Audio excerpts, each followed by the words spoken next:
Mana pada perjalanan ini Abu Bakar menjaga, melayani dan memuliakan Rasulullah Shallallahu Alaihi Wasallam. Pada waktu itu Rasulullah mencoba menenangkan hati Abu Bakar di saat mereka dikepung oleh orang-orang musyrik Mekah yang ingin menangkap mereka. Mengapa Abu Bakar menangis padahal Rasulullah hanya menceritakan, aku menemui Rasulullah dan bertanya kepadanya, siapakah orang yang paling engkau cintai wahai Rasulullah? Abu Musa pun menemukan Rasulullah masuk ke sebuah kebun yang terdapat sumur yang dinamai sumur Aris.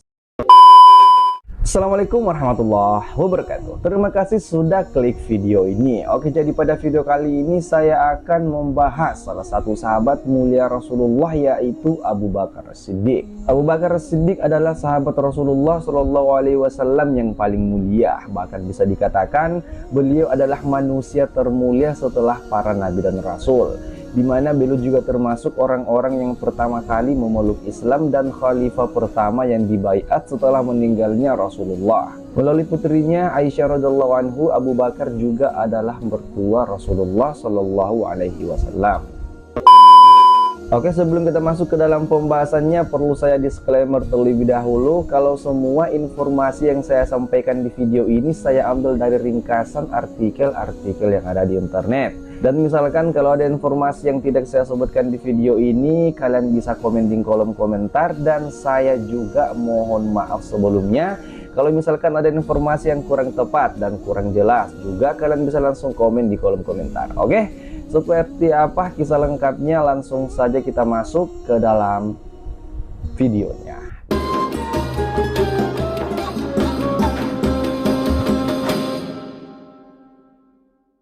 Nasab Abu Bakar bertemu dengan Rasulullah melalui kakeknya, yaitu Murrah bin Ka'ab bin Lu'ay, di mana ibu dan bapak Abu Bakar berasal dari Bani Taim. Aisyah radhiyallahu anhu menuturkan sifat fisik ayahnya. Ia seorang yang berkulit putih, kurus, tipis kedua pelipisnya, kecil pinggangnya, wajahnya selalu berkeringat, hitam matanya, dahinya lebar, tidak bersajak, dan selalu mewarnai jenggotnya dengan memakai inai atau katam. Abu Bakar adalah seseorang yang terkenal dengan kebaikannya, keberaniannya, penyabar, paling mengerti garis keturunan Arab, sangat bertawakal dengan janji-janji Allah, zuhud, dan sangat lemah lembut. Ia juga tidak pernah melakukan akhlak-akhlak tercela pada masa jahiliyah, dan ia juga termasuk orang pertama yang memeluk Islam. Di mana Abu Bakar juga dipercaya oleh Rasulullah untuk menemani hijrah ke Madinah. Di mana pada perjalanan ini Abu Bakar menjaga, melayani dan memuliakan Rasulullah Shallallahu Alaihi Wasallam. Di mana pada waktu itu beliau mempersilahkan Rasulullah untuk beristirahat, sementara dirinya rela menjaga Rasulullah seakan-akan beliau tidak merasa letih pada saat perjalanan hijrah. Anas bin Malik meriwayatkan dari Abu Bakar. Abu Bakar mengatakan, ketika berada di dalam gua, aku berkata kepada Rasulullah, sekiranya orang-orang musyrik ini melihat ke bawah kaki mereka, pastilah kita akan terlihat. Rasulullah Shallallahu Alaihi Wasallam kemudian menjawab, bagaimana pendapatmu wahai Abu Bakar dengan dua orang manusia sementara Allah menjadi yang ketiga? Di mana pada waktu itu Rasulullah mencoba menenangkan hati Abu Bakar di saat mereka dikepung oleh orang-orang musyrik Mekah yang ingin menangkap mereka. Di mana Abu Bakar juga termasuk sahabat Nabi yang paling dalam ilmunya.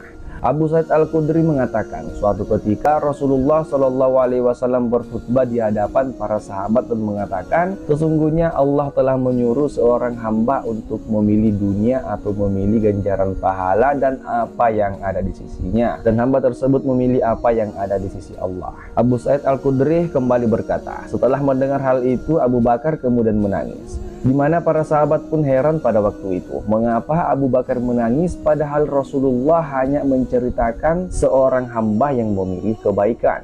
Singkat cerita, akhirnya para sahabat pun tahu bahwa hamba tersebut tidak lain adalah Rasulullah Shallallahu Alaihi Wasallam sendiri. Di mana Abu Bakarlah yang paling mengerti serta berilmu di antara kami, kata Abu Sa'id Al-Khudri. Kemudian Rasulullah Shallallahu Alaihi Wasallam melanjutkan khutbahnya. Sesungguhnya orang yang paling besar jasanya dalam persahabatan dan paling rela mengeluarkan hartanya adalah Abu Bakar. Andai saja aku diperbolehkan memilih kekasih selain Rabbku, pasti aku akan menjadikan Abu Bakar sebagai kekasihku. namun cukuplah persaudaraan se-Islam dan kecintaan karenanya. Di mana Amr bin As juga pernah berkata, Rasulullah pernah mengutusku dalam perang Zatu As-Salasil. Saat itu aku menemui Rasulullah dan bertanya kepadanya, siapakah orang yang paling engkau cintai wahai Rasulullah? Kemudian Rasulullah SAW menjawab, orang yang paling aku cintai adalah Aisyah. Kemudian Amr bin As kembali bertanya kepada Rasulullah, dari kalangan laki-laki wahai Rasulullah? Kemudian Rasulullah kembali menjawab, ayah dari Aisyah, yaitu Abu Bakar. Saat masih hidup di dunia, Abu Bakar juga sudah dipastikan masuk surga. Abu Musa al-Asy'ari mengisahkan, pada suatu hari saat dia berwudu di rumahnya lalu keluar untuk menemani Rasulullah SAW. Kemudian Abu Musa berangkat ke masjid dan bertanya kepada salah seorang sahabat yang sedang berada di dalam masjid, di mana Rasulullah? Kemudian sahabat itu menjawab, Rasulullah SAW keluar untuk suatu keperluan. Kemudian Abu Musa pun segera pergi untuk menyusul Rasulullah. Singkat cerita, Abu Musa pun menemukan Rasulullah masuk ke sebuah kebun yang terdapat sumur yang dinamai Sumur Aris. Kemudian Abu Musa duduk di depan pintu kebun, kemudian Rasulullah menunaikan keperluannya. Di mana setelah itu Abu Musa masuk ke kebun dan melihat Rasulullah SAW sedang duduk di atas sumur tersebut sambil menyingkap kedua betisnya dan menjulur-julurkan kedua kakinya ke dalam sumur. Kemudian Abu Musa mengucapkan salam kepada Rasulullah. Lalu Abu Musa kembali berjaga di depan pintu sambil bergumam, hari ini aku harus menjadi penjaga pintu Rasulullah SAW. Dan tak lama kemudian datanglah seseorang yang ingin masuk ke kebun tersebut. Kemudian Abu Musa bertanya, siapakah engkau? Kemudian seseorang itu menjawab, aku adalah Abu Bakar. Dan kemudian Abu Musa kembali menjawab, tunggu sebentar. Abu Musa pun datang menemui Rasulullah dan bertanya, wahai Rasulullah, ada Abu Bakar datang meminta izin untuk masuk. Dan Rasulullah pun menjawab, persilakan dia masuk dan beritahukan kepadanya bahwa dia adalah penghuni surga. Demikianlah keutamaan yang ada pada Abu Bakar As-Siddiq, sebuah keistimewaan yang mungkin tidak pernah terlintas di benak kita. Manusia yang sudah dipastikan masuk surga, kekasih Rasulullah, orang yang paling dicintai Rasulullah dan sahabat dekat dengan Rasulullah. Lalu bagaimana bisa di zaman ini misalkan kalau ada seseorang yang merendahkan kedudukan beliau, sementara Allah dan Rasulnya memuliakannya. Mudah-mudahan Allah Subhanahu wa Ta'ala menjauhkan kita dari sifat buruk yang merendahkan walinya, menjadi musuh orang-orang yang dicintai, dan semoga Allah Subhanahu wa Ta'ala meridhai Abu Bakar As-Siddiq.